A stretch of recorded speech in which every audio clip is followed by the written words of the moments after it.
Okay. Tabula Rasa Part 2. Two.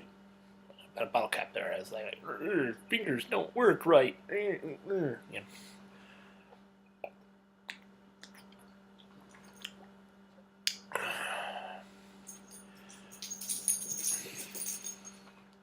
Now you want to play right as I start this? Dog, you are no help. Come here.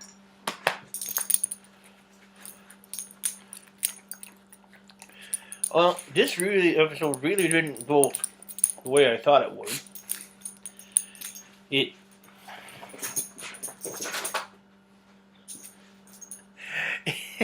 I'm leaving that in. I don't care.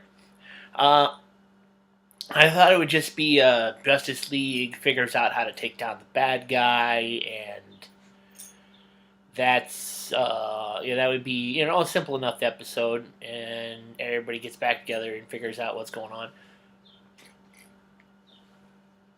And they kind of do that, but not the whole way. I want to start with what really worked for me the best was the whole Martian Manhunter story in this one, where it comes back around. Now they didn't really express it in the first one. It was more that he couldn't shut it off, all these thoughts. But he's sitting there and he's reverted to full regular Martian form. He's having like a crisis of faith here because what he absorbed from humanity was all our petty thoughts, all our little.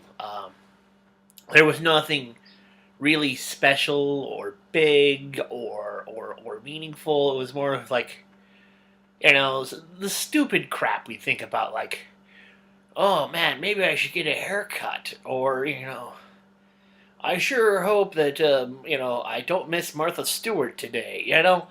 The stupid Jenny McCarthy is going to be on The View. The apocalypse is now. Well, okay, actually, side note: fuck Jenny McCarthy. Fuck her hard. Digression over. Back to this. So it's all these petty, all the little stupid crap that we fill our lives with.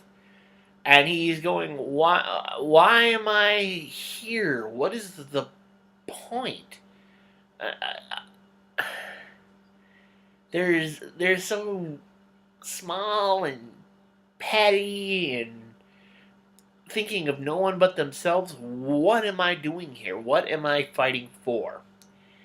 And I mean, by plot convenience, he's in the woods and he kind of stumbles across this group that's looking for this lost little girl, and he's hiding and he starts scanning their brains. I don't know if it's still a natural inflow or if he's doing it on purpose now, but they're out there in the cold. You can tell by their winter gear that it's not very pleasant out, and all this stuff. That, I mean, it would have been cool if they would have done the breath thing, but they didn't. So maybe it's like a fall or something. But what they do is, he reads their minds, and what they're thinking selfless thoughts. They're thinking, or at least very compassionate thoughts. What if it was, I don't want to be out here. What if it was my child? I just hope she's okay. Just the worry and concern. The better edge of humanity, the one that gets lost a lot of the time. And what happens is he goes and he manages to find the girl. And it's very telling because all this has been in his original Martian form. But when he approaches the girl after he finds her, he doesn't approach her as, John Jones full Martian. He approaches in his Martian Manhunter, his superhero form. And they kind of gloss over how, which is weird, and it's weird for only one point. So he get her, he takes her back, and everyone's just like, "Oh, thank you, whoever you are." Thank you, whoever you are. He's the Martian Manhunter. He's in the Justice League. The Justice League is known. Why are they don't know who the Martian Manhunter is?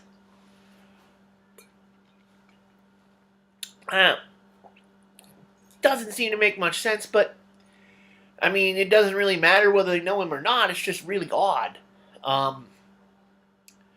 But all this praise and this stuff is heaped on him, and he doesn't know what to do with that either. So he just kind of fades out and fades over, and he's looking on them and kind of contemplating humanity again. And any other cartoon or any other show would have left it on that beat. And, he comes back to town. But they set up that Wonder Woman was supposed to go find him. And she's there, and she goes, you're not getting away that easy. And it's really touching and beautiful. She walks over and gives him a hug.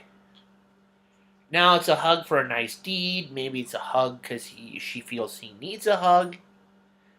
Maybe it's multiple. Maybe it's both. But it's that warm. It's that that compassion. That I'm getting a little misty because that's a part of humanity that I feel is often lost in stuff. Damn it, I'm getting misty. That it's just it really is touching. I'm shit. All right, pull it together. You got a job to do here. But it really is really beautiful. It's really touching, and it reaffirms that there's something in humanity of value. We're not just petty stuff all the time. There is something deeper. But even that flows into what's going on with Amazo, whatever. He goes back to Luthor, who's he blew up the lab because the Justice League was on the way. He had to be on the move. And he's hiding out in this other laboratory, and Amazo finally finds him, and he's like, I was worried sick about you. What's going on? Da da da da. And Luthor's like, it's all okay. Don't worry about it. Did you destroy the Justice League? Amazo says, no. It was really quick how they got it was really quick, and I understand that they needed to get the plot forward. But it was such a quick thinking thing on Batman's part to use the kryptonite, because if you absorb Superman's powers, you should get, it's like he says, it's a package deal. You get the weaknesses. And it comes back around in the end, where he tries to use the kryptonite again, and this time it doesn't work quite so well. You would have thought at full power he would have punched Batman's head clean off, but cartoon logic, I'll give it a pass. So Luthor has to be a little bit more conniving and manipulate Amazo to go again, kind of out of his need to be loved and to be around and to have meaning in his life. So he goes, confront the Justice League again, and kicks the crap out of them. And they're all pretty much losing. Luthor shows up in his battle suit, which he's got fixed. He starts messing them up too. It's 2-on-1. Justice League is on the ropes. Now the Manhunter, they've had him sit in the back because the idea was that if he absorbed John's powers, there'd be no stopping him. I don't know why necessarily. Maybe he can perform a psychic attack or something, but he's on the ropes, and they're all on the ropes, and the Manhunter finally steps in, and what he does is, he just lets him absorb his power. He says, we're not your enemy, we're not here to harm you. He absorbs the ability to read people's minds, and the Manhunter is kind of prodding him to use this newfound power well. and he reads Luthor's brain, which, well, Luthor's evil, and he pretty much was planning to dispose of Mazza when he was done. He has a kill switch, uh, and he realizes he's just been this pawn and used.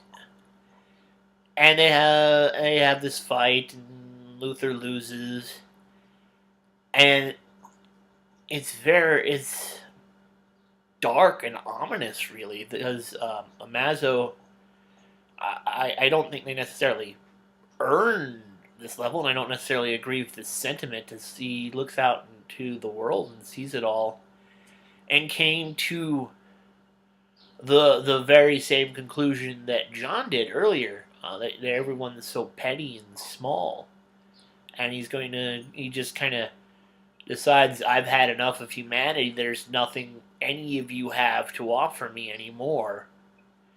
I'm going to go off into the universe and see what's what. Which I still think is a load of crap. I think that's a lot of power without a lot of thought. Amazo has evolved, but he's not reached that John Jones level of understanding where he can see the deeper meanings and the more. He just is still a youth with a bunch of power, and he's kind of went crazy. He kind of they kind of refer to him as a god of a sort, and he goes off in the universe, and everyone's just kind of like, if he ever comes back, who knows what he'll be like? Who knows what this creature will become? And it's dark and it's ominous, but it's also in a way hopeful. And the same end with the Manhunter and all that. It's that he could go off in the universe and learn anything. It's not. I mean, not everything is bad. He could learn many good things. He could see many wonders of the world and come to more of a Martian Manhunter understanding. It's kind of scary to contemplate that level of power and kind of indifference, but it's still this blank slate going out, mostly blank slate, going out into the universe to find itself. And in a way that's hopeful. And the whole thing kind of, is kind of, in the end, and hopeful, and kind of affirms that there is something of value. As much as it undercuts our pettiness and our